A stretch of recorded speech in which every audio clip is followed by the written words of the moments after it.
श्री शिवाय नमस्तुभ्यम। दोस्तों, आप सभी लोग जानते हैं कि 25 सितंबर 2023 को है सोमवार का दिन। दोस्तों, सोमवार होने के साथ साथ में इस दिन ढोल ग्यारस भी है और ढोल ग्यारस को आप जल झूलनी एकादशी के नाम से भी जानते हैं और भी इस दिन को कई नामों से, कई एकादशियों के नामों से जाना जाता है।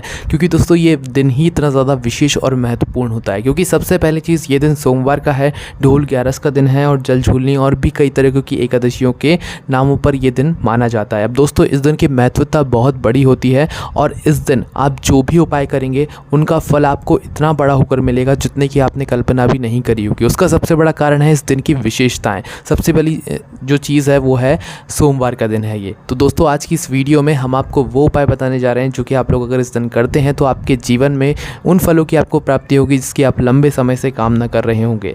अब जैसा कि आप सभी लोग जानते ही होंगे कि ढोल ग्यारस के दिन आप सभी लोगों के जो घर में गणपति बप्पा विराजित होते हैं, कई सारे लोग क्या करते हैं कि ढोल ग्यारस के दिन अपने गणपति जी को विसर्जित करने जाते हैं या उनका विसर्जन करने के लिए जाते हैं। तो दोस्तों, ऐसा कौन सा काम है जो कि आप लोगों को अपने घर के गणपति बप्पा को विसर्जन करने से पहले करना चाहिए, या कौन सा उपाय है जो कि आपको करना चाहिए विसर्जन करने से पहले, जिससे कि आपके घर में धन संपदा, सुख समृद्धि हमेशा बनी रहती है। तो दोस्तों, वो उपाय हम आपको बताएंगे। साथ ही में इस सोमवार के दिन, इस ढोल ग्यारस के दिन, इस जल झूलनी एकादशी के दिन और भी कई सारे विशेष उपाय हैं जो कि आप लोग कर सकते हैं जिनसे आपकी ज़िंदगी बदल सकती है। तो वो हम आपको बताते हैं।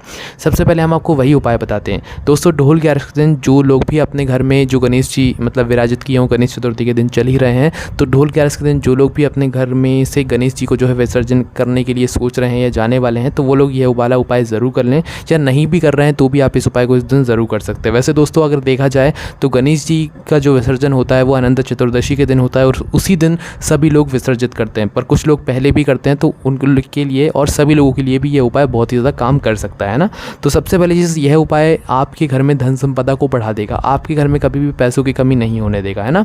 तो उपाय में क्या करना है वो आप लोग सुनिए। देखिए, इस उपाय में आपको वो दूर्वा की आवश्यकता होगी जो भगवान गणेश जी पे चढ़ी हुई होगी पहले से। अब आपके घर में भगवान गणपति बप्पा की मूर्ति विराजित होगी, आप छोटी सी मूर्ति लेकर आए होंगे, अपने घर में विराजित करी होगी, आप रोज़ उनकी पूजन भी करते होंगे, आप उनको दूर्वा भी ज़रूर समर्पित करते होंगे। तो आपको करना क्या है, जैसे आपने सुबह दूर्वा समर्पित करी होगी और आप दोपहर में या शाम के समय ये उपाय कर रहे होंगे, है ना। तो दोपहर में करें तो ज़्यादा बेहतर रहेगा इस उपाय को, या सुबह 11-12 बजे तक भी करें तो आपका ये उपाय अच्छा रहेगा, है ना। तो जो आपने दूर्वा पहले से चढ़ा दिया भगवान गणपति बप्पा को, भगवान गणेश जी को, तो उस दूर्वा में से एक दूर्वा या पूरी दूर्वा भी ले सकते हो, पर एक ही दूर्वा काफ़ी है इस उपाय के लिए। तो भगवान गणेश जी पर चढ़ी हुई एक दूर्वा आपको ले लेनी है, भगवान गणेश जी से प्रार्थना करके। एक दूर्वा लेकर आपको अपने घर की चौखट पर जो दहलीज होती है उस दहलीज के पास में आना है। उस दहलीज से मात्र आपको इस दूर्वा को छुआना है। दहलीज कहने का मतलब है कि ज़मीन पे भी छुआ सकते हो वैसे तो, पर ज़मीन पे आप सभी लोग वहाँ से निकलते हो, तो इस वजह से ज़मीन पर ना छुआ कर आप लोगों की जो दहलीज होगी, जो चौखट होगी, उस चौखट से आप लोग जो है मतलब साइड में और ऊपर की साइड जो है इस दूर्वा को छुआ लेना है ना, मतलब स्पर्श कराना है एक बार। छुआने के बाद दोस्तों क्या करना है कि इस दूर्वा को ले जाकर आपको अपने घर में, जहाँ पर आपका धन रखा जाता हो, पैसा रखा जाता हो, छोटे घरों में तो कोई भी एक छोटा सा स्थान होता है वहाँ पर धन रखा जाता है, और बड़े घरों में जो है किसी की तिजोरी होती है, किसी की गोदरेज होती है, तो वहाँ पर आपको ऐसे स्थान पर इस मतलब दूर्वा को ले जाकर रखना है जहाँ पर आप अपना धन एकत्रित करके रखते हैं, इकट्ठा करके रखते हैं। उस स्थान पर जाकर भगवान गणेश जी का नाम लेते हुए इस दूर्वा को रख दीजिए। फिर देखिए चमत्कार, उस स्थान पर कभी भी धन की कमी या आपके घर में कभी भी धन की कमी नहीं होगी, पैसों की आवक हमेशा बनी रहेगी, रिद्धि सिद्धि की कृपा जी आपके ऊपर हमेशा बनी रहेगी। और जैसा कि हमने आपको पहले ही बताया था कि जब गणपति बप्पा जाते हैं तो रिद्धि सिद्धि को वो घर पर ही छोड़कर जाते हैं, ताकि वो आपके घर में जो है सुख समृद्धि ऐश्वर्य की कभी कमी ना आने दे। तो वो वाला उपाय हमने आपको शुरुआत में ही बता दिया था, 2 बिंदी वाला उपाय, एक हल्दी की, एक कुकू की बिल्दी जो है आपको भगवान गणेश जी के पीछे लगानी थी, जो कि रिद्धि सिद्धि का एक स्वरूप जो है मतलब शुरू में ही हो जाता है। तो जब आप गणेश जी को लेकर जाएंगे तो रिद्धि सिद्धि जी उस बिंदी के रूप में आपके घर में ही रह जाएंगे और आपके घर में वो सुख शांति प्रदान करेंगे, ठीक है। और रिद्धि सिद्धि जी का भी आशीर्वाद मिलना बहुत ही ज़्यादा ज़रूरी होता है, ये बात आप सभी लोग जानते ही हैं ना। तो ये वो विशेष उपाय था जो कि आप लोगों को इस दिन ज़रूर करना है। अब हम बात करते हैं अगले उन विशेष उपायों के बारे में जो कि आपको इस ढोल ग्यारस के दिन या इन विशेष एकादशी के दिन जो है आप लोगों को करना है। सबसे पहली चीज़, अब दोस्तों हम बात करते हैं एक उस विशेष उपाय की जो कि अगर आप लोग इस दिन करते हैं तो निश्चित ही भगवान शिव जी आपकी कोई भी विशेष मनोकामना होगी तो उसे पूर्ण ज़रूर करेंगे। तो दोस्तों, ये वाला जो उपाय है, यह उपाय है दोस्तों यहाँ पर 108 चावल के दाने का। देखिए, 108 चावल के दाने दाने का ये सिर्फ एक नाम है। बाकी ऐसी कोई भी 108 सामग्री जो भगवान शिव जी पर समर्पित होती हो वो आप लोग लेकर जाइएगा, क्योंकि सोमवार का दिन है। सोमवार के दिन होने के साथ साथ में बहुत सारे ढोल ग्यारस वगैरह भी बहुत सारी चीज़ें हैं। तो आपको करना यह है कि प्रातःकाल सुबह सुबह या हो सके तो शाम के समय, वैसे तो कोशिश करना सुबह के समय आप इस उपाय कर लो, 108 कोई भी ऐसी सामग्री जो भगवान शिव जी पर समर्पित होती हों। जैसे कि चावल के दाने सबसे आसानी से मिलते हैं, इसीलिए चावल के दाने का नाम रखा गया है, ठीक है। तो चावल के दाने ले सकते हो, हरे मूंग के दाने ले सकते हो, बेलपत्री ले सकते हो, या भगवान शिव जी पर चढ़ने वाले सफ़ेद फूल ले सकते हो, गुलाब फूल की 108 पंखुड़ियाँ ले सकते हो, और भी जो चीज़ें भगवान शिव जी पर चढ़ती हैं 108 कोई भी सामग्री ले सकते हो। सबसे आसानी से जो मिलने वाली चीज़ है वो है 108 चावल के दाने। चावल के दाने में मात्र ध्यान ये रखना होता है कि आप लोगों को एक भी दाना टूटा हुआ नहीं लेना होता है ना। तो इस बात का ध्यान रखना है। 108 चावल के दाने जो आप ले रहे हैं वो आखे होने चाहिए, टूटे हुए नहीं होने चाहिए। तो 108 चावल के दाने लेने के बाद आपको भगवान शिव जी के मंदिर प्रातःकाल सुबह सुबह पहुंच जाना है। अब मंदिर पहुंचने के बाद देखो, इस उपाय को करने के दो तरीके होते हैं। या तो आप अपने 108 चावल के दानों को एक साथ जाकर भगवान शिव जी पर चढ़ा दो, ठीक है, या तो आप एक एक करके चढ़ाओ। आपको चाहिए ज़्यादा फल तो आप चढ़ाओ फिर एक एक करके चढ़ाओगे। कैसे?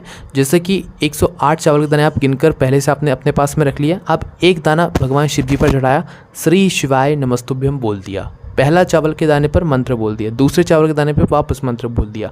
इसी तरीके से पूरे 108 चावल के दाने जब चढ़ाओगे तो हर चावल के दाने चढ़ाने के बाद श्री शिवाय नमस्तुभ्यम ज़रूर बोलिएगा। और उसके बाद में जब आपका 108वां चावल का दाना होगा ना, वो वाला जो मतलब दाना हो वो बहुत ज़्यादा विशेष होगा, क्योंकि उसी दाने को समर्पित करने के बाद श्री शिवाय नमस्तुभ्यम बोलने के बाद आपको बोलनी है अपनी वो मनोकामना जिसके लिए आप लंबे समय से भगवान शिव जी से प्रार्थना कर रहे हो, ठीक है। वो मनोकामना बोलते हुए समर्पित कीजिए, भगवान के सामने झोली फैलाकर भगवान को धोख दीजिए। आप खुद देखना कि आपकी वह मनोकामना कितनी जल्दी पूर्ण हो जाती है, ठीक है। एक बार करके ज़रूर देखिएगा, फिर आप खुद चमत्कार देख सकते हैं ना।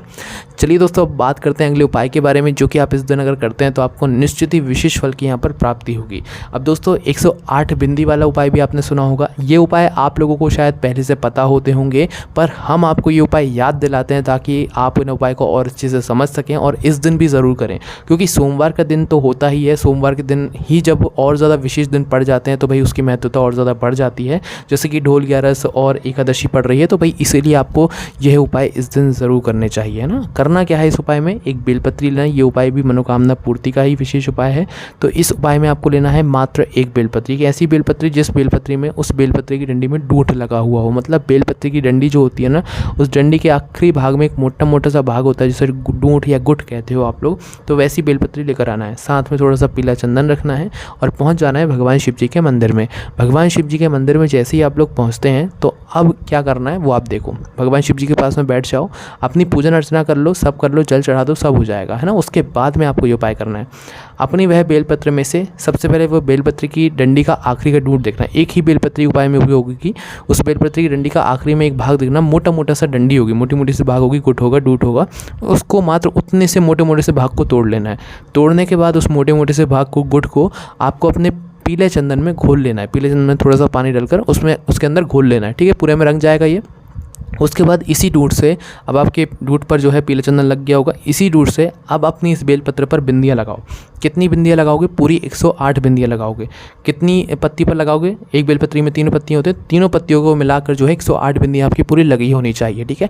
जगह कम पड़े तो एक के ऊपर एक बिंदी भी लगा सकते हो, पर पूरी 108 बिंदियाँ श्री शिवाय नमस्तुभ्यम बोलकर आपको लगाना है। एक बिंदी आपने लगाई, श्री शिवाय नमस्तुभ्यम बोला, दूसरी लगाई, श्री शिवाय नमस्तुभ्यम बोला। इसी प्रकार से आपको पूरी 108 बिंदियाँ लगाने के बाद श्री शिवाय नमस्तुभ्यम भी बोलते जाना है। वहीं पर भगवान शिव जी के मंदिर में बैठकर, भले ही थोड़ी मेहनत लगेगी, थोड़ा समय लगेगा, उपाय को करना आप लोग, है ना।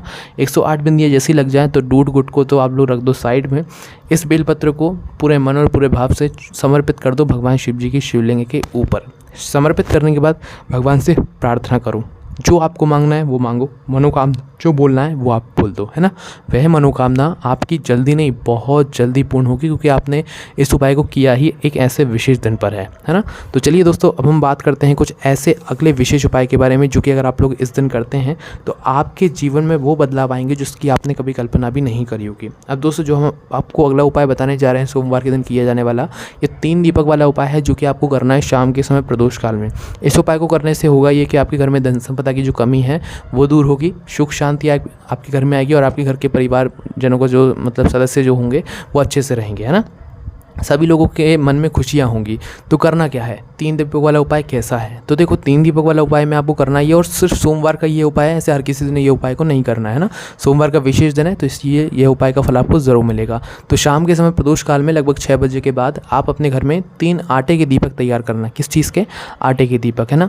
आटे के दीपक तैयार करने के बाद आप उनमें रखना गोल बाती। किस चीज़ की? मतलब गोल बाती रखना है। उसके अंदर आप लोग डालना शुद्ध देसी गाय का घी। देखो हम यहाँ पर आपको पहले बता देते हैं कि आप हमेशा अपने घर में एक ऐसी बाटकी में घी रखो जो कि शुद्ध देसी गाय का घी हो। कभी आपको ज़रूरत पड़ जाए तो आप सीधा वहीं से ले सकते हैं, आपको बार बार कहीं पर परेशान होने की ज़रूरत नहीं है। तो हमेशा एक ऐसी जगह से आप लोग घी लेकर रखो, शुद्ध देसी गाय का घी, जो कि आपको हमेशा अपने पूजन वाले स्थान मतलब कामों में उपयोग करना है, क्योंकि पूजन वाले कार्यों में शुद्ध देसी गाय का घी उपयोग होता है। तो आपको शुद्ध देसी गाय का घी इन तीनों दीपकों के अंदर डाल लेना है और 3 दीपकों को 3 जगहों पर लगा कर आना है, ठीक है, या कह लो 3 वृक्षों के नीचे लगा कर आना है ना।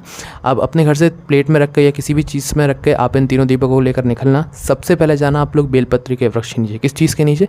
बेलपत्री के वृक्ष नीचे, बड़ा वाला बेलपत्री का वृक्ष होना चाहिए। वहाँ पर अपनी प्लेट के अंदर दीपक जलाकर, दीपक उठाकर आरती नहीं करना है, सीधा वहीं पर रख देना है, ठीक है। पहला दीपक लग गया। दूसरा दीपक आप लगाने जाओगे पीपल के वृक्ष के नीचे। पीपल के वृक्ष नीचे जैसे ही पहुँचोगे तो दूसरा दीपक प्लेट के अंदर जलाना और जो है मतलब वहीं पर रख देना। अब तीसरा दीपक जो आप लोग लेकर जाओगे, ये लेकर जाओगे आप लोग आंवले के वृक्ष के नीचे। कहाँ पर? आंवले के वृक्ष नीचे दीपक जलाना और वहाँ पर रख देना और भगवान से झोली फैलाकर प्रार्थना करना तीनों ही वृक्षों के नीचे, है ना। जो भी आप भगवान से मांगना चाहते हो, धन संपदा से जुड़ी हुई जो समस्या, वो बोल देना, है ना। तो दोस्तों ये कुछ विशेष उपाय थे जो कि अगर आप इस दिन करते हैं तो आप खुद थोड़े दिनों में चमत्कार देखना शुरू कर देंगे। बाकी आपको कोई भी समस्या आती है उपाय करने में, आप उनसे कमेंट करके पूछ सकते हैं। ओम नमः शिवाय, जय भोले बाबा, श्री शिवाय, नमस्तुभ्यम।